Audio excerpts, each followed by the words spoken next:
Oi, Leandra, boa noite, bem-vinda à nossa live. Dentro de instantes nós daremos início.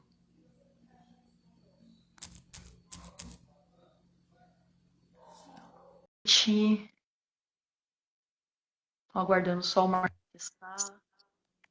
Boa! Ó, top, Marcelo. Boa noite, como é que você tá? Tudo bem? Tá me ouvindo bem? Boa noite, tudo bem? Te ouvindo super bem também. A Me Rosana escuta entrou. bem? Ever. Você entrou com Marcelo, vamos lá. Bora lá, boa noite, excelente noite para nós. Vamos esperar mais um pouquinho. Galera, Beleza. vai entrando aí com a gente. Como é que foi seu dia, Marcelo? Fala para mim, foi bom? Nossa, foi bom, foi corrido. Hoje É, teve bastante desafio hoje no trabalho, muita coisa para fazer, muita coisa para resolver. Fui pego de surpresa com uma chuva no final do dia. e isso prejudica muito? Não, só que foi bem na hora que eu tava indo embora, né? Então, peguei aquele trânsito maluco. Foi bem desafiador hoje a volta para casa. O povo andando devagar, aquela confusão, Galera tá ansiosa para hoje, tá? Os alunos né? nossos deixaram algumas perguntas. Galera quer engajar, quer participar. Quem não puder, essa live vai ficar gravada. Então, o bate-papo que nós vamos ter hoje, com certeza vai ser muito enriquecedor. Nós estamos dando continuidade à Semana da Saúde e hoje Uhum. nós temos um convidado mais que especial. Ele vai se apresentar e nós vamos falar hoje de longevidade e performance. Top, top, top. Olha só o papo de hoje.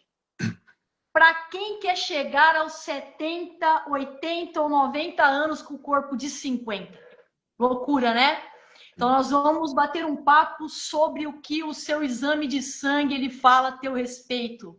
Como está a saúde dentro de você. E o convidado ele vai se apresentar, o Marcelo, biomédico, grande parceiro. Bem-vindo, Marcelo. Que você possa agregar muito. Eu tenho certeza que você está trazendo um conteúdo muito enriquecedor para as pessoas que estão com a gente aqui. Vai ser extraordinário. Ah, que legal, Fernanda. Obrigado pelo convite, primeiramente. Boa noite a todos que estão aqui, ou bom dia, quem for assistir isso depois. Boa tarde. É, eu sou Marcelo Giglio, eu sou biomédico. Eu trabalho no Instituto Vida Unimed de Marília. Sou biomédico há um tempinho já. Estou aqui nessa área de análises clínicas há uns mais de 15 anos. E já vi bastante coisa acontecendo, né, nessa área, na área de saúde, na área de performance. Vi muita coisa mudando, né, nesse tempo e, e a gente está aqui como um parceiro, né, tratando de saúde, tratando de longevidade, tratando de vidas e a gente quer sempre ter mais, né, mais com mais qualidade, com mais autonomia, que eu acho que é um dos alicerces que a gente precisa ter para longevidade, né, conseguir ter essa autonomia de poder ir mais longe e com qualidade.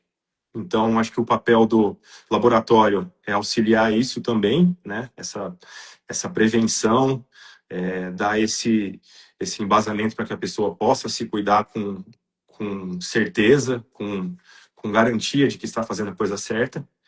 E nós, todos os profissionais da saúde, né, uma equipe multidisciplinar, como educador físico, biomédico, médico, fisioterapeuta, né, todo o pessoal que está envolvido aí no cuidado com a vida humana, eu acho que tem, tem muito a agregar e muito a trazer para essas pessoas que buscam, né, essa longevidade, vamos dizer assim, né? Então é um desafio grande. Chegar nos 90 com um corpinho de 50, como você disse, é complicado, mas a gente vê algumas pessoas aí que estão muito bem, né? Muito legal. E eu quero já abrir esse bate-papo estendendo o meu agradecimento muito grande ao Dr. Renato, grande parceiro do Instituto, Dr. Júlio Correia, que também é um grande parceiro. Acho que a gente tem que falar esses dois nomes, dentre Uhum. outros, para a gente começar esse bate-papo, porque são pessoas assim como o Marcelo, que acreditaram neste projeto de levar, através dessas lives, levar conteúdo. Não é todo dia que você pode sentar com um biomédico da expertise que é o Marcelo para poder falar de temas que as pessoas pegam o exame e vê lá. Eu via muito a sua assinatura lá, Marcelo. Aí eu colocava, quem que será que é esse cara, tal? E o quanto é extraordinário poder estar com você numa live, podendo esclarecer dúvidas das pessoas acerca dos exames de sangue, do exame laboratorial e como isso influencia, você falou super bem, na longevidade, no processo de envelhecimento das pessoas e na prescrição dos treinamentos dela depois, as atividades físicas que ela for escolhendo durante a rotina semanal dela. Olha só, eu preparei aqui uma pergunta para começar, para aquecer para você, e depois a galera vai mandar pergunta aí. A Maria de Lourdes também, boa noite, bem-vinda. Olha só, Marcelo, antes da gente falar da tecnologia que tem acerca do Instituto Vida, do quanto evoluiu os mecanismos aí de avaliação e análise clínica, eu quero que você comece falando do básico. Por que que o exame simples de sangue, aquele lá que a gente vê colesterol, triglicerídeos, glicemia, por que que ele é tão importante e ele nunca vai sair de moda, não é verdade? É verdade. Isso é uma excelente pergunta, uma excelente colocação.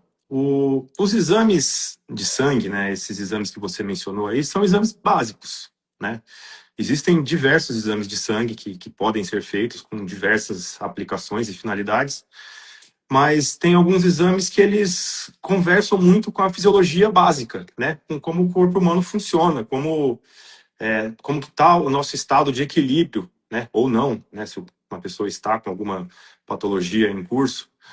Mas esses exames básicos, eles podem nos dizer muitas coisas, né? Então, o hemograma, ele é um exame completo que mostra todas as nossas células vermelhas, as nossas células brancas, nossa série plaquetária. E a série vermelha, que é um dos principais parâmetros que são avaliados no hemograma, ele pode mostrar como uma pessoa está podendo absorver e transportar o oxigênio de uma forma adequada ou não, né? Então, pensando num aluno que está praticando uma musculação, um exercício aeróbico, né, uma pessoa que, de repente, tem uma anemia já instalada, né, instaurada no corpo, a gente vê que tem isso aí pelo hemograma, você consegue entender o porquê que essa pessoa não está rendendo tanto num determinado tipo de treino, né? O triglicerídeos, o colesterol, ele tem muito a ver com a parte cardiovascular, né? Então, ele consegue nos dizer como que está a saúde cardiovascular dessa pessoa, ou se a pessoa tem alguma predisposição a ter algum risco, né, algum evento cardiovascular no futuro. Então, assim, são exames muito básicos e muito simples, que podem ser realizados a qualquer momento, né, em qualquer laboratório, né, um laboratório muito pequeno tem a condição de realizar isso. E que, assim, é o arroz com feijão do laboratório, né? Então, se a gente pegar a parte do hemograma, essa parte de lipídios, né, o colesterol, o triglicerídeos, o HDL, eles podem dizer muito, né? A gente não falou da glicemia, que é o açúcar, né, que a gente dosa também no sangue, que a gente pode avaliar se a pessoa ela é diabética ou não, né? Pode pensar nesse sentido, mas o açúcar, ele é uma das fontes de energias que a gente utiliza para todas as reações do corpo, né? Então, você consegue prever também se a pessoa vai se dar bem num determinado tipo de treino, se a pessoa pode vir a ter alguma complicação por, né, de repente, sei lá, desmaiar por falta de açúcar, né? Então, de repente, ter um acompanhamento nutricional também, não só do exame, né? Então, a gente consegue pensar em várias estratégias com exames simples, que podem agregar e podem dizer muito também sobre a saúde da pessoa, né? Você falou mais algum? Acho que você falou somente desses três, né? Assim, para iniciar, né? Esses, né? A galera fala muito tal do hemograma, né? E às vezes você pergunta para alguns clientes, eu lá no estúdio, né, Marcelo? Quanto tempo faz que você não faz um check-up, um exame simples? E a pessoa fica 3, 4 anos sem fazer. Ah, eu me sinto bem, eu não tenho nenhum desconforto, então eu estou bem. Nós vamos falar disso. E a pessoa negligencia isso, né? Não vai ao médico, todo um contexto. Agora, falando assim da parte que a gente vê muito, Marcelo, da parte assim de tecnologia mesmo. Você pegar os últimos de 10 anos para cá, o que mudou? Aquela referência que eu tenho ali do resultado anterior é levado em consideração ou não? Hoje, com a tecnologia dentro dos exames, a gente consegue ser mais assertivo nos detalhes da evolução, da busca por esta saúde, por essa qualidade de vida? A gente tem um detalhe muito interessante que os equipamentos, as técnicas, elas vão sendo aperfeiçoadas a cada instante, né? A gente tem muita tecnologia envolvida na área da saúde, né? A gente tem a IA agora entrando junto na questão do diagnóstico. Como a gente acabou de falar de alguns exames simples, alguns exames básicos, isso não tem tanta alteração, né, na forma de como se dosa, como se avalia esse tipo de exame. Mas o jeito que a gente usa essa informação hoje mudou muito, né? A forma de se interpretar o resultado em si mudou bastante. Então, a gente consegue ter, agora com sistemas informatizados, uma questão de um histórico do paciente. Então, a gente não trabalha mais só com aquela fotografia, aquele dado da coleta daquele dia. A gente consegue ter um histórico do paciente, consegue avaliar se ele tem uma tendência a alguma coisa aumentar, ou alguma coisa cair. Então, a forma com que você consegue avaliar esse dado hoje, né, o cruzar das informações dos exames laboratoriais, a gente consegue agregar muito para a saúde do paciente. E a tomada de decisão do clínico que está acompanhando esse paciente é muito melhor, né? Porque ele tem esse histórico, essa informação de uma forma muito mais rápida hoje também. Além da rapidez dos exames mesmo, né? Você colhe um exame hoje e praticamente está tudo pronto no mesmo dia, né? Hoje a gente tem equipamentos que liberam exames muito rápido mesmo, assim, coisa de reação de 5 minutos, uma leitura de um resultado de uma glicose, por exemplo, uma glicemia. Então, assim, o paciente colhe, às vezes está lá na espera, no café, tomando um cafezinho, comendo uma bolachinha, e já tem algum resultado pronto, às vezes. Né? Então, assim, a rapidez é muito grande, assim. E isso, para a gente, é fantástico, né? Eu também sou um usuário do laboratório, eu faço meus check-ups, deixar bem claro aqui para todo mundo que eu sou um atleta amador também, eu pratico atividade física, gosto de me exercitar e de me cuidar. Então, eu também uso o laboratório como um aliado na minha saúde, né? Então, é uma ferramenta que a gente tem e que está acessível a todos, né? Existem, não só o laboratório que a gente trabalha, mas existem vários laboratórios na cidade. Mas nós estamos aqui falando do Instituto Vida Unimed Marília, né? Então, vamos fazer um merchan. Ô, parceiro, né? Olha só, tem uma pergunta aí, acima, sobre de quanto em quanto tempo é ideal fazer um check-up, um exame de sangue, por exemplo. Claro, tem que ter a prescrição do médico, né? Se tem um pedido, mas... Sim, a realização do exame, eu não gosto de falar de quanto em quanto tempo. Eu gostaria de falar, assim, qual que é a finalidade de se fazer o exame. Que fazer o exame por fazer, sem ter um contexto, pode nos levar a fazer uma análise incorreta, né? Então, tem alguns exames que eles tendem a ter uma estabilidade, né, uma variação muito menor entre meses, dias ou até mesmo ano. Agora, tem exames que têm uma variação muito rápida. Então, por exemplo, o que a gente acabou de falar agora, né, da glicemia. A glicemia está variando no dia a dia, né, com qualquer alimentação que você faça, com qualquer suco que você ingira, ou um cafezinho com açúcar, né? A alimentação, então, a glicemia vai fazendo picos diariamente. O hemograma, ele tende a ter uma estabilidade um pouco maior. A gente tem aí, em média, que as nossas células vermelhas, elas duram, as hemácias, elas duram em torno de 120 dias, né? Então, a cada 120 dias, a gente está renovando o nosso sangue, né? Vamos dizer assim. E esse período, a gente pode avaliar que a gente já vai ter um grupo novo de células, mas elas tendem a ter a mesma concentração ideal para cada indivíduo, né? Salvo em situações que a pessoa tem alguma inflamação, alguma infecção, que aí alguns parâmetros vão se alterar, que aí são as respostas do nosso próprio organismo, né? Então, assim, a grosso modo, se eu pensar num hemograma, em torno de 3 em 3 meses, é um período muito curto. Mas, assim, fazer pelo menos a cada 1 ano, 6 meses é ideal. Sabe assim, como check-up, né? Salvo, como eu falei, em casos que a pessoa tem alguns sintomas, né? Aí tem que se procurar um médico, né? Para investigar o porquê do sintoma e aí fazer os exames indicados para determinada situação que a pessoa se encontra, né? Então, não fazer o exame a, a bel prazer, certo? Interessante, não precisa ficar bitolado também, né? Olha, Exatamente, exatamente. olha essa pergunta. A gente vai caminhar aqui na nossa ideia aqui, mas tem uma pergunta. Quais exames é importante quando a pessoa quer fazer exercício físico? E entre esse check-up inicial que a gente conversou, né?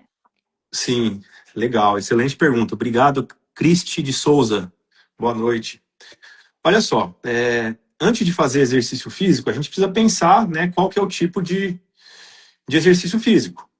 Mas, a priori, a gente tem que ter uma saúde, né, apta para se realizar um exercício físico, né? Então, de repente, a Fernanda aí no estúdio faz, né, algumas perguntas antes de iniciar um acompanhamento, né, com o pessoal. Mas acho que dependendo da modalidade, acho que alguns check-ups podem aliviar alguma dor no futuro. Então, vamos pensar assim, essa parte que a gente falou agora, né, do hemograma que vai mostrar para a gente como que está a nossa capacidade de transportar o oxigênio, né? Então, assim, se a pessoa vai ter uma condição cardiorrespiratória legal, né? Então, você tem o sistema cardiovascular bom, né? Então, o coração tá legal, o pulmão tá legal, mas de repente você tem uma anemia que você não sabe, né? Você não tem nenhum sintoma. Então, de repente, fazendo um hemograma, você pode vir a descobrir isso aí e pode te mostrar que, de repente, se você for começar a fazer uma atividade de corrida, de bicicleta, alguma coisa aeróbica, você pode vir a ficar mais cansado e não render como poderia num treino. Então, assim, de repente, procurar o porquê, né, você tem essa condição.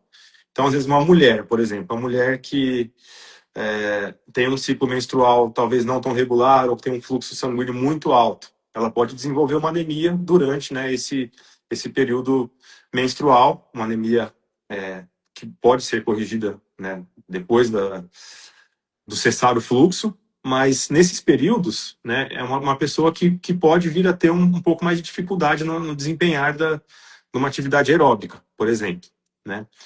Então, o hemograma pode te dizer isso aí. Aí a gente pode pensar também, né, nessa parte do colesterol, da parte da glicemia, que vai mostrar a capacidade da pessoa, da cardiovascular também, de repente da pessoa ter alguma placa, algum ateroma, e de repente vir a ter algum evento cardíaco durante uma atividade, né? Então, de repente, sei lá, um AVC, um infarto. Não é assim. Lógico que a gente não tem que pensar nessas tragédias, mas como Sim. prevenção, é interessante a gente fazer alguns tipos de exame, né, alguns tipos de anamnese, né, na própria prescrição da atividade física para ver se a pessoa tem alguma condição já pré-existente, né, para não vir a ter nenhum tipo de problema, né, nessa execução do exercício. Cada vez mais comum. A gente vê muito, cresceu muito essa questão de infarto dentro da prática de exercício. Então, esse cuidado que o Marcelo falou agora aí é assertivo demais. Precisa ter, principalmente hoje, é claro, a gente não vai falar da live das questões hormonais aí, dos injetados, de tudo isso, a gente vai deixar para outros momentos, porque o Marcelo, ele já é meu convidado do estúdio para os próximos, para a gente tratar de outros assuntos. Mas é claro, as pessoas que querem fazer uso de alguns produtos aí precisa com certeza ter um acompanhamento ainda mais direcionado nas questões metabólicas aí, senão pode realmente dar problema. Tem Sim, uma com pergunta certeza. acima lá, mas antes de colocar a pergunta que tem acima, que ficou para trás aí, que fala alguma coisa relacionada a CA. Eu quero fazer pegar esse gancho que você falou bastante da glicemia, tudo, Fala pra gente o seguinte, Marcelo. A gente olha hoje, por exemplo, eu bato lá no treinamento, as pessoas chegam aparentemente saudáveis, né? Você faz anamnese, a pessoa quase nunca fala, fala muito pouco, fala que está apta e tudo. Mas assim, a gente começa a perceber que quando você começa a puxar a pena, vem uma galinha. Não funciona assim, a pessoa não está bem, não é verdade? Olha só, eu quero que você explique, Marcelo, sabe o que? A parte da glicação, né? Como que a hemoglobina glicada e a insulina, ela vai mostrar se a galera está enferrujada por dentro, se nós estamos enferrujados por dentro. Como que eu consigo uma resposta acerca disso daí, da questão da glicada? Tá, bom, então vamos lá, vamos tentar explicar para o pessoal o que que é a glicação primeiro, depois a gente fala da glicada, depois a gente fala da insulina. Você me fez uma pergunta bem, bem combo, né? Então, assim, quando a gente tem no nosso organismo um excesso de açúcar, né? O excesso dessa glicose circulando. Essa glicose, ela se liga em proteínas. Ela faz uma reação, é, como que eu posso explicar de uma forma sem ser muito aula de bioquímica? Mas imagina que esse açúcar ele se liga numa proteína, né? Que pode ser uma proteína, o colágeno, por exemplo, ou uma proteína do músculo. E ela causa uma modificação na estrutura da proteína. E aí essa proteína vai ficando um pouquinho mais rígida. Então, por exemplo, essa pessoa, de repente, que tem essa condição de ter um açúcar mais alto no sangue, ela passa a ter, né, o envelhecimento por dentro, né, como você falou, a ferrugem. A gente vê a pessoa ficando mais rígida nas articulações, nos tendões, no caso do colágeno, aparecimento de rugas, na parte muscular. Então, a gente tem uma rigidez muscular também, então a pessoa passa a não conseguir ter a contração, né, ter todo o movimento do músculo propriamente dito, né, como a gente espera. E o exame da hemoglobina glicada, ele é um exame que nos mostra isso, que lembra quando eu falei ali atrás, né, do tempo médio, mais ou menos, das nossas células vermelhas, né, das hemácias. A cada 3 meses, mais ou menos, elas estão se regenerando, né, nosso organismo está produzindo mais, só que esse açúcar, ele se liga nessa célula vermelha, né, nessa hemácia, tem esse processo de glicação, que tem essa modificação estrutural, e a gente consegue dosar, medir isso aí de uma forma com que a gente tenha mais ou menos uma média de como essa glicose, esse açúcar, ele ficou no sangue dessa pessoa. Então, por exemplo, um indivíduo que ele é um pré-diabético ou diabético e ele não está com um controle muito legal, ele fica com picos de glicemia, né? Então a glicemia sobe, a insulina vai lá, o pâncreas tenta mandar mais insulina para baixar a glicemia. Então fica nessa guerra metabólica. Só que, às vezes, quando a gente dosa a glicose, tá normal. Porque a pessoa vai lá, de repente, eu vou no laboratório, eu vou fazer um jejumzinho, aí meu exame vai ficar filé. Né? A gente vê muito isso. Só que aí, na hora que vai fazer a glicada ela não é um exame que mostra a dosagem no momento. Ela pega esses 3 meses. O quanto essas células vermelhas, né, a hemoglobina, ela sofreu esse processo de glicação. Então, esse exame ele vai mostrar para a gente como se comportou essa oscilação do açúcar na pessoa durante esses 3 meses, mais ou menos. Então, a gente consegue ter esse parâmetro de uma forma mais como se fosse um filme e não uma foto, porque a maioria dos exames eles são foto do momento da coleta. Já a hemoglobina glicada ela mostra um filminho de mais ou menos 3 meses do paciente. Então, a gente consegue ter esse parâmetro muito mais assertivo. Então, um paciente que é pré-diabético, ele tem a chance de controlar isso, né, fazendo atividade física, fazendo a reeducação alimentar. Então, ele pode não vir a ter a diabetes, se ele fizer as escolhas certas. Agora, um paciente que já é diabético, ele vai precisar ter um tratamento farmacológico e também esse controle, né, nutricional, que aí vai ter que ter um envolvimento do paciente de repente, outras pessoas assistindo esse cara, ou essa pessoa, né, vamos dizer assim. Nossa, top, top.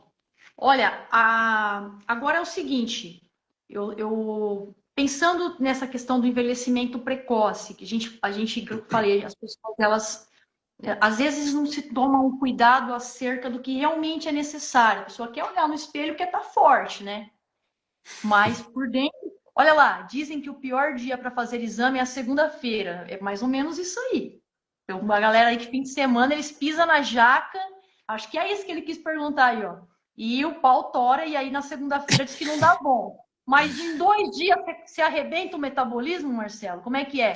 Fui para um churrascão no sábado, no domingo pedi uma pizza monstra, aí na segunda-feira fez o exame e deu ruim. Ó, boa noite, Vitor Risse. É, é mais ou menos isso. Só que assim, a gente tem que pensar que a gente não pode tentar enganar o laboratório nem nosso médico, né? Eu acho que a gente tem que fazer o exame seguindo a nossa rotina, né? Eu acho que o organismo ele funciona bem com uma rotina, né? Seja para fazer exame, seja para fazer exercício físico, uma boa rotina, bons hábitos, ele vai refletir em boa saúde, né? Então, você fazer o exame depois de ter jacado um dia, seja no sábado, no domingo, numa terça, segunda-feira chuvosa, de repente, não vai ser aconselhável, né? Tanto é que tem alguns exames que ele tem um preparo adequado, né? A gente solicita um jejum, alguns a gente pede até para ficar em abstinência alcoólica, né? De pelo menos 48 horas. Cada exame vai ter esse pré-preparo, né? Para a realização do exame, para a gente ter uma dosagem correta de acordo com o que é a sua rotina. Agora, se a sua rotina, de repente, ela é jacar todo dia, acho que não tem por que não jacar, né? Aí a gente vai ver como é que está o estrago de fato. Porque tentar enganar o laboratório você vai estar enganando a si mesmo e o seu clínico. Porque a gente vai ter um resultado que de repente ele não reflete a sua rotina ideal. Né? E a gente não quer isso, a gente quer um dado fiel. Tô reprovado. Tô É, reprovado. olha só. Aí são escolhas, né? São escolhas. Ah, mas ele é jovem, ele vai reverter isso daí. Eu tô com um colega na live, com o professor Fortunato, grande parceiro, bem-vindo. Foi meu Ó, o professor, professor tá aí? ensinou muito na faculdade. Você sabe, você não pode ter um professor seu na live, que daí você fala, poxa vida, vai fazer alguma pergunta daquela de lascar. Mamíferos! Olha só, dentro Abraço. desse indicador de envelhecimento, além do açúcar, outros marcadores aí como o PCR e a homocisteína. Ela indica realmente essa questão do envelhecimento. Quero saber como que o Instituto Vida ele consegue fazer um mapeamento desse processo aí, essa questão da inflamação silenciosa. Como que o Instituto trabalha isso, com a credibilidade que tem, para entregar um resultado cada vez melhor para as pessoas. Legal. Esse é um tema que é bem importante a gente pensar e discutir, porque, assim, a gente tem esses hábitos, né? Como o Vitor acabou de colocar aqui, né? A gente tem alguns hábitos de alimentares que a gente dá aquelas escapadas, a gente faz algumas estripulias no final de semana, num evento festivo, alguma coisa assim, e a gente está, né, sujeito a essa correção do nosso organismo. O nosso organismo ele é perfeito no sentido de tentar equilibrar todos os excessos que a gente faz, né, no dia a dia. E a gente tem alguns marcadores, como esse que você mencionou, que pode nos mostrar se a gente tem algum tipo de inflamação, alguma infecção em curso, ou se o nosso metabolismo, né, no caso, você mencionou da homocisteína, se o nosso metabolismo ele pode estar comprometido por algumas, vamos dizer assim, reações bioquímicas que levam ao aumento dessas coisas no organismo, né, que a gente vai dosar, no caso da homocisteína, do PCL. Então, assim, existem alguns exames que podem nos dar indícios, né, dessas inflamações, né, no nível mais sistêmico, mas tem a sua finalidade, às vezes, meio, vamos dizer assim, subjetiva. Porque, por exemplo, o PCR ele não serve somente para isso, tá? Ele tem outras finalidades que podem ser utilizadas. Então, por exemplo, uma infecção, o que eu quero dizer assim, esse exame do PCR ele é uma coisa pouco específica. Ele pode estar alterado com uma inflamação, né, a nível sistêmica, ou com uma infecção. E não necessariamente ele vai nos direcionar para uma coisa do envelhecimento ou para coisa da inflamação silenciosa. E o nosso corpo, ele dá esses sinais, às vezes, com esses marcadores, né? Então, a gente tem essas elevações dessas enzimas, dessas proteínas, dessas substâncias que são dosadas, né? Então, mostrando que alguma coisa não está legal. E aí, o que a gente tem que fazer é fazer o exame no momento certo. Então, não adianta a gente fazer esse exame, de repente, com uma infecção em curso. Que, de repente, eu estou com uma infecção bacteriana na bexiga, eu estou com uma cistite, por exemplo. Nesse caso, a gente pode ter um PCR aumentado, e não necessariamente você está pensando nessa inflamação silenciosa. Agora, uma pessoa que não tem, né, não tem nenhum sintoma clássico, né, não está apresentando nada, fizer uma dosagem de PCR, né, ainda mais a PCR ultrassensível, que a gente pode avaliar a parte cardiovascular, a gente pode prever, né, pode tentar fazer um paralelo que essa pessoa, se ela tiver uma alteração nesse exame, ela pode vir a ter eventos cardiovasculares futuros, né? Se continuar mantendo o mesmo hábito, se esse exame ele se mantém, né, nesse mesmo padrão alterado, ou se ele tem uma tendência. Lembra que eu falei da questão da tendência, do uso do dado do histórico do paciente?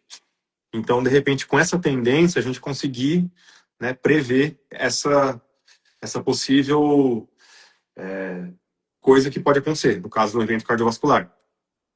Entendeu? Perfeito. E muitas vezes a gente não tem sintoma nenhum, né? Essa inflamação ela é silenciosa, né? Como nem você falou. Às vezes a gente não tem sintoma, mas a gente pode ter um exame laboratorial alterado. E aí o importante é você fazer numa fase adequada, justamente para você correlacionar esse dado que você tem de um exame alterado com a sua situação naquele dia. Né? Então, você pensar, você ter uma anamnese adequada para você correlacionar esses dados e não tomar uma decisão baseada num número do seu exame ou no que o exame está dizendo, certo? O pessoal, eles estão empolgados, estão engatando uma quinta de fazer pergunta aqui, ó. Mas ficou uma lá para trás lá, eu vou fazer que acho que cabe agora. Tem uma que ficou lá no começo. Como está a precisão com o avanço da tecnologia para CA? Tá, vamos lá, então vamos explicar. O CA são antígenos que a gente chama de marcadores tumorais. Tá? Hoje a gente tem algumas técnicas muito sensíveis no laboratório que a gente pode realizar alguns segmentos de doenças, né? O CA ele não é um tipo de exame que a gente faz rotineiramente, mas quando há uma indicação, há um histórico, né? Então, assim, ele já não tem tanto a ver com a parte da performance, da longevidade, mas é um exame que é solicitado, sim, como check-up em pessoas que têm a idade, né? Que têm a necessidade de fazer, né? Então, assim, de repente, com uma idade, com histórico familiar, ou com alguma condição que leve a crer, né, que tenha uma possível correlação. Então, assim, são exames que são muito sensíveis, que podem aparecer, né, alteração, às vezes, antes mesmo da pessoa ter algum tipo de sintoma, mas não é um exame que é feito com fim de diagnóstico imediato. Então, de repente, você faz um marcador tumoral e você tem um marcador tumoral com algum tipo de elevação, né, no caso de alteração, não é um exame que deve ser utilizado como diagnóstico e, assim, ó, fiz um exame de alterado, nossa, estou com tal doença. Não é assim que é feito esse tipo de avaliação. Como eu falei, é um dado que deve ser interpretado, que vai gerar um alerta, lógico, mas ele deve ser correlacionado com o estado do paciente, com o médico especialista, geralmente, que está solicitando o porquê dessa solicitação e fazer a investigação toda, né? Então, é um exame de rastreio, né? Não é um exame de diagnóstico, mas que a gente tem a condição de fazer, sim, no laboratório, e são exames muito sensíveis, exames muito precisos, de coleta de sangue bem simples, né? Uma coleta de um tubinho de sangue, a gente já consegue fazer esses tipos de rastreio. Legal. Tem uma pergunta aqui, ó. Tenho vontade de usar umas paradinhas. Eita, nós. Mas não quero estragar meu eixo hormonal. Acho que... Deixa eu ver. Olha lá. Para eu fazer uma TRT, qual seria o valor da minha texto teria que dar no exame? Eita, o povo tá demais, hein? Quer ficar bombado. Bom, deixa eu ver aqui quem perguntou para eu saber o nome aqui. Lucas. Olha, Lucas, o TRT eu acho que tem que fazer uma análise mais minuciosa. Acho que você tem a vontade de fazer isso aí. Acho que você tem que fazer uma avaliação junto com o médico, que vai poder te prescrever isso aí. O laboratório vai estar disponível para auxiliar nas dosagens dos hormônios, né? No caso da testosterona, os outros hormônios que são envolvidos no eixo, no caso do LH, FSH, estradiol. Precisa fazer assim, uma análise bem minuciosa para ver o custo-benefício disso aí, se vai ser bom para você, se não, né? Qual que é a finalidade disso aí. Mas, assim, te respondendo de uma forma bem simples, TRT, não estragar o eixo hormonal, não existe. Você vai bagunçar seu eixo hormonal porque você vai colocar uma coisa de fora que você já produz naturalmente. E na hora que você tiver essa concentração alta, seu hipotálamo vai falar assim, olha, tá alta, então vamos mandar lá LH, FSH, vamos diminuir eles, vamos falar para o testículo parar de produzir. Então, isso aí, dependendo do tempo que você vai ficar sensibilizado, seu eixo ele vai ser mais difícil de reverter. Então, basicamente é isso. Você faria um aluguel de testo. Você vai ter um testo alto por um tempo até você parar de aplicar. Depois ela vai ficar baixinha de novo. Acho que respondeu bem, hein? É melhor pensar bem, né? Pensar bem, procurar ajuda de um especialista que vai poder avaliar as condições que ele busca e o que é possível ser feito, Sim, né, Marcelo? acho que procurar, de repente, um endocrinologista, um urologista e fazer essa investigação, né? Tem uma pergunta aqui, que a Cris fez acerca do que o doutor está falando. Se refere lá na hora que ele fala das questões do PCR, Cris, da homocisteína, daquela parte que foi a hora que caiu a pergunta tua lá. Fala acerca, ela jogou para mim essa daí, viu? Ela está perguntando qual o melhor tipo de exercício físico. É isso mesmo que eu entendi? Quando a pessoa está com desregulado, PCR e homocisteína? Olha, Deixa eu ler a pergunta dela aqui. tenta entender lá. Aí a coisa ela refaz aí. Mas acredito que seja relacionado a esse contexto. Então vamos lá. Se for, vou responder. Se não for, ela vai colocar e a gente responde complementando. Quando se trata aí de treinamento, é evidente, a gente sempre fala que depende de uma boa avaliação, ver que nível que esse aluno está, sempre orientar para começar de exercícios de leve para moderado e ajustando de acordo com a evolução do cliente, com a avaliação diária, a avaliação ali de todos os dias, né? Assim, o melhor exercício para se fazer é evidente. Primeiro, aquele que você mais gosta, mas eu orientaria para ser de 3 a 5 dias na semana, intercalando entre a musculação e o treino aeróbico, que pode ser uma caminhada rápida ou uma bike, tá? Vou orientar para que a intensidade fique sempre entre 60% a 80% da capacidade de frequência cardíaca máxima. Como que eu mensuro isso? Hoje existem relógios que eu monitoro isso, mas também pela percepção de esforço, né? Durante essa rotina de exercício do dia, eu faço a pergunta numa escala de 1 a 10, a intensidade que está esse treinamento. Então, precisa estar na sua percepção de esforço até no máximo 8, tá? Exercício de intensidade muito elevada pode prejudicar esse processo inflamatório, não vai trazer benefício nenhum, pode até aumentar o processo inflamatório.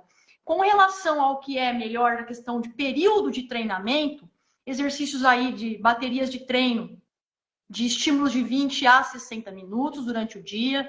O repouso ele é muito importante. E quando se trata da homocisteína, a gente tem que fazer uma prescrição que vá pelo menos aí de 4 meses em diante, senão a pessoa não tem o retorno nos níveis esperados, tá? Diferente do PCR. O PCR com estímulos iniciais, você já começa a ter uma resposta metabólica acerca dele. Na outra forma, na homocisteína, aí não. Aí precisa de um treino de uma intensidade mais constante por um longo período aí, um período maior de tempo. Acho que acredito que seja isso, acho que eu dei um norte. Isso mesmo, Fer, ela falou, seria disso mesmo. Então, acerca do treino é isso, tá? E vamos deixar para a galera fazer mais alguma pergunta aí também. Eu tenho mais uma questão aqui que a gente vai continuar falando, que até eu deixei anotado aqui para eu não me perder. Questão do check-up é primordial. Sobre o painel do envelhecimento funcional. O que você tem a dizer, Marcelo? Você acha assim? Pediram para eu te perguntar sobre isso. Olha, é uma pergunta também muito boa. Um painel de envelhecimento funcional. Eu tô aqui e vou falar de exames, né? Mas eu vou fugir um pouquinho da sua pergunta dos exames e vou falar do envelhecimento funcional, da forma que eu acredito, tá? Não só dos exames. Eu acho que a gente tem a nossa percepção de vida, percepção de envelhecer. A gente tem aí uma expectativa de vida atual hoje de 76 anos, mais ou menos. Acho que é o último censo, acho que era mais ou menos isso, né? A gente tem uma população que está envelhecendo e cada vez mais, né, 76 anos é uma idade já boa. Eu tenho, as duas avós são vivas, estão com mais de 90, graças a Deus, estão bem na medida do possível. Agora, o funcional é o que pega, né? Então, envelhecer só na idade é uma coisa. Agora, você tá ativo, você tá vivendo com qualidade, já é outra. Então, assim, dentro dos exames, a gente pode, né, fazer check-ups anualmente, fazer exames que vão mostrar como que está a nossa saúde cardiovascular, como que está a nossa saúde do perfil lipídico, saúde do coração, saúde dos nossos órgãos como um todo, né? Então, vamos pensar em grupos de os rins, vamos pensar no sistema urinário, né? Então, assim, são todas as coisas que o laboratório pode auxiliar, né, com exames simples, com exames que são rotineiros e que podem ser feitos, né, a qualquer momento, sem nenhum tipo de preparo muito especial, né, que pode nos dar muitas informações, como eu já falei, né, no começo aqui da nossa conversa, e que podem nos guiar para algumas condutas que podem garantir que a gente chegue numa idade, né, alcance essa idade do envelhecimento, mas não garante o funcional. Aí o funcional, ele vai, o que vai precisar? Vai precisar que a pessoa tenha bons hábitos, tenha rotina, tenha um sono adequado, né, uma recuperação adequada e tenha essa vontade de fazer tudo isso, né? Que assim a gente precisa de uma adesão dessa pessoa para um tratamento de repente de saúde, né? Então uma pessoa que de repente é diabética, ela precisa se cuidar, ela precisa tomar um remédio adequado. Ou uma pessoa que tem algum problema na tireoide, ela precisa tomar o remédio com regularidade, né? Ela não pode deixar de fazer essas ações, fazer, hoje faz, amanhã não faz, aí daí 2 dias esqueceu de novo, aí resolve tomar 2 remédios de uma vez.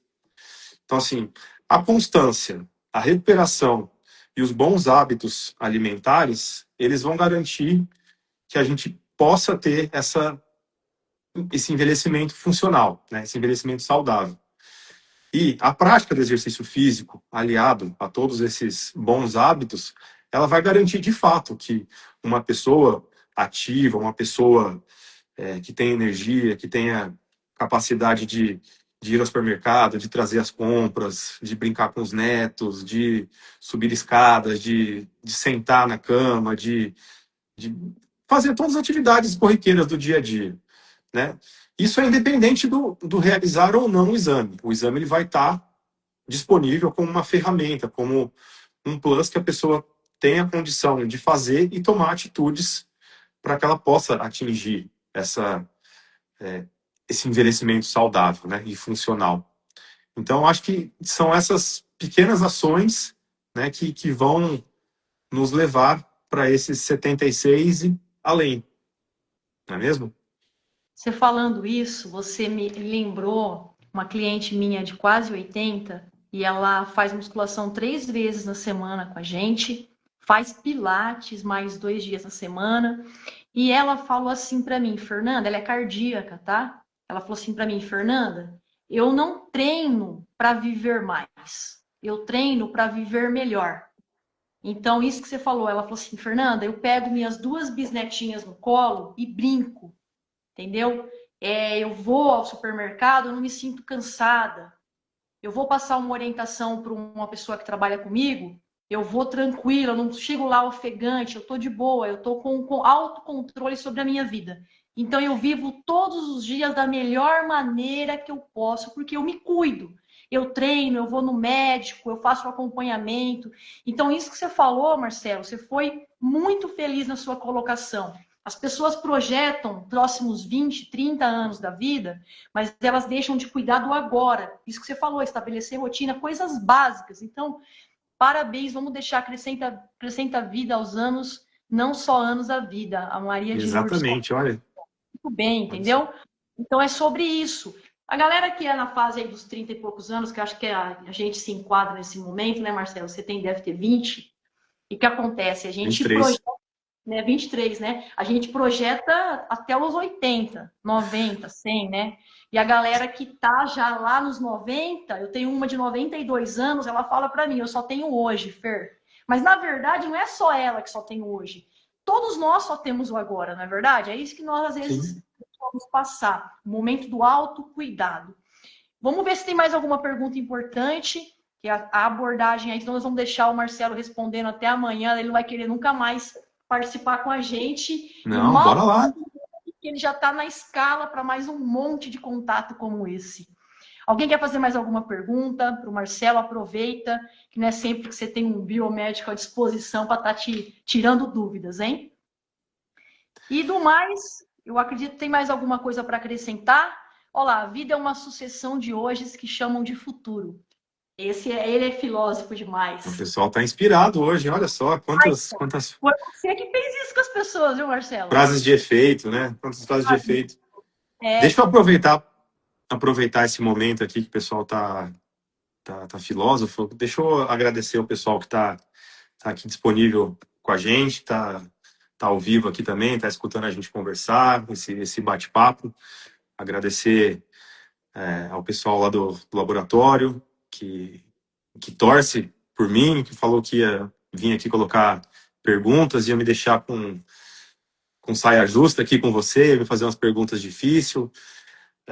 Então, agradecer a quem está aqui hoje com a gente, agradecer o pessoal lá da nossa diretoria, doutor Renato, doutor Júlio, doutor Juliano, que também está convidado aqui para a próxima. Ele falou que queria falar bastante, né, do laboratório também. Agradecer a minha esposa que está aqui assistindo ó, também, ó, mandando um kkk para mim. E aproveitar e agradecer mais uma vez você, né, Fernando, por esse convite. Eu acho que é legal a gente poder falar um pouco do nosso dia a dia, falar do nosso trabalho,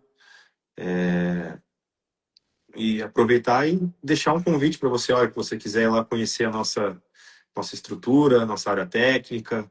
Eu não sei se você já conhece eu não conheço, mas não vou conhecer. a, o espaço de análise mesmo, né, que a gente chama de área técnica. Então, vou deixar meu convite aqui para vocês. E vocês que estão aqui nos assistindo, né, caso não conheça as nossas unidades, olha lá, o papai também está vendo. Oi, papai! Conhecer nossas unidades, né? A gente tem 3 unidades aqui na cidade. A Matriz, que fica ali na Rio Claro, com a Rio Grande do Sul, Rio Claro 152. Na unidade central, onde eu fico a maior parte do tempo. Vocês podem me encontrar lá, caso queiram sentar lá para tomar um café. Eu fico lá na Avenida Carlos Gomes 406. E a nossa unidade mais nova, lá na Rio Branco, que é número 1200... Esqueci, acho que é 1208. Se alguém puder me ajudar aí. Mas é ali na esquina com a Bororós, que era o nosso antigo endereço. Então a gente está ali num prédio novo, bem bonito. aproveito para convidar todos para nos conhecer as estruturas do SEM, onde nós temos muitas especialidades para atender a população marilhense. E olha lá, o cappuccino é maravilhoso. Ó, que legal. O Vitor conhece lá, que bom. E agradecer mais uma vez todos que estão aqui prestigiando a gente e escutando o nosso bate-papo. Caramba, eu quero agradecer a todos também, de um modo muito especial, essa oportunidade. Hoje eu senti frio na barriga para estar com você aqui, com a galera, porque o Dr. Júlio, um dos fundadores do Instituto Vida. Olha lá, 1204, Rio Branco 1204, a Juliana já postou ali. Ó. Dr. Júlio tá na academia uma hora dessa, deve estar lá fazendo perna, que ele só treina perna. Treina perna, tá forte. Não vai envelhecer. Perna forte, nada de demência e por aí vai. O que acontece? Dr. Júlio Corrêa é meu aluno há mais de 15 anos, cara. E quando ele falou para mim, olha, eu quero que você vá lá visitar os meninos, porque nós vamos fazer uma parceria. Esse dia foi um dos dias que eu fiquei muito feliz, porque eu acredito muito nesse projeto. Isso eu falei para você na nossa reunião lá, Marcelo. Eu acredito muito que a gente pode transformar a vida das pessoas com informação como atua embasada, né? A credibilidade que o Instituto Vida Unimed Marília tem, né? Incontestável, o trabalho de anos do Dr. Renato, do Dr. Júlio e o outro parceiro Juliano, né? O Juliano está aqui falando aqui, ó. Exatamente. Então é sobre isso, é sobre a gente poder fazer a diferença não só no nosso dia a dia de trabalho, que aí é muito simples. Chego lá, horário comercial, trabalho, mas você está agora, nesse momento, cedendo o tempo da tua agenda para estar aqui se comunicando com essa galera maravilhosa que também colocou a gente na agenda deles, né? Para estar ao vivo, é fantástico. E aqueles que não estiveram ao vivo, vai ter esse conteúdo para poder esclarecer muita coisa e já está aí aberto as portas para estar visitando lá no Instituto também. Às vezes a gente vai lá, colhe exame, como funciona? Funciona assim. Comissão de frente, um cara top como esse biomédico aí, o Marcelo. Quero te agradecer muito, viu? Olha lá, atendimento é excelente e o cappuccino sensacional. Rapaz do céu, eu vou colocar cappuccino lá no estúdio também. A galera gosta de cappuccino, viu? Depois a gente passa o contato lá do pessoal do café lá. Ou acho que eu vou montar uma padaria, porque o pessoal só tá falando do cappuccino aqui, pô. Olha lá, top mesmo, adoro tirar dúvidas com ele. Ah, é. Olha lá, a Mariana falou aí, Mariana Furlaneto, uma grande parceira. A Maria que me socorre, minha prima, me socorre toda vez quando eu tô quebrado das minhas corridas. É sobre isso, é sobre a diferença. Então é isso, galera. Se alguém tiver mais alguma pergunta, rapidinho joga aí. Senão nós estamos caminhando para o final, encerrando. E em breve nós vamos estar juntos novamente. E amanhã nós vamos ter uma outra live com a doutora Simone. Doutora Simone, oftalmologista. Nesse mesmo horário, ela vai falar sobre um tema muito legal relacionado à visão e ao equilíbrio no processo de envelhecimento. Semana da Saúde, o Estúdios colocou em pauta, está levando as informações através dos parceiros, como fizemos hoje com o Marcelo. Então, você está convidado também para participar amanhã, viu, Marcelo, com a gente, e poder a gente receber muita informação da doutora Simone, uma oftalmologista muito conceituada. Galera, gratidão. Nos vemos em breve. Bom descanso a todos e tamo junto. Obrigado, pessoal. Boa noite e fiquem com Deus. Tchau. Valeu, Marcelo.